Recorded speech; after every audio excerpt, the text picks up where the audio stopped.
I avoided revisiting this movie because I watched it years ago and I wasn't a fan of it. I mean, the DVD and the Blu-ray was out of print, so therefore it was pretty valuable. But now there's a collector's edition that's been released from a company, well, MVD Visual, obviously, but it's under the Jinga, is it Jinga?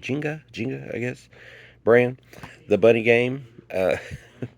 A movie with real sex, real sexual activities, real things. Apparently, they bragged that everything was real outside of the drugs and alcohol use. So when you see the leading lady in this movie get the hell beat out of her, you really saw her get the hell beat out of her. When you see her performing oral sex at the very start of the movie, it's real.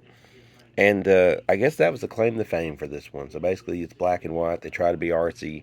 They basically accomplished shooting the live action reincarnation, the live action version of a migraine headache, basically, because the editing at times is just jarring in a bad way. The music is blaring and bad in a bad way.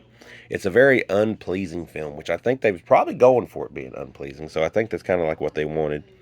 But Adam Reamer, or whatever his name is, went on to make like Dinner in America, make probably quality films, although I wouldn't necessarily add this one to it. Although I feel bad for the actress. And I know at one time back in the day, my buddies at Extra Cast, before I was on Extra Cast, they kind of dogged the movie, and he wrote in to defend the movie and mentioned how, you should give him some credit because the actress went through all this stuff.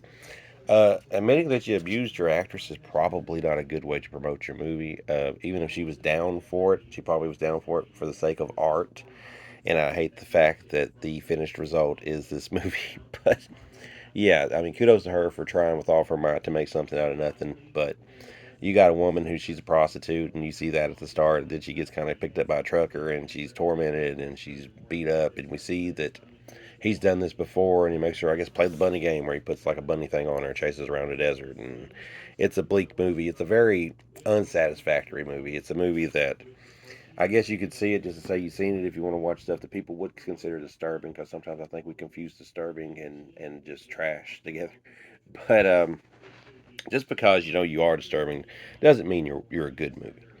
And this thing, if I want to say something positive about it, I'd say that uh, black and white's a nice touch, and I'd say that the leading actress does a great job of getting, I guess, abused and beat up and hollered at and screamed at and slapped at. Even if she consented to do it, it's still uncomfortable to watch at times. And because of that, I give this movie a 1 out of 5. And the 1 is for the actress who you definitely put her all into it. But here you get what you get 2011.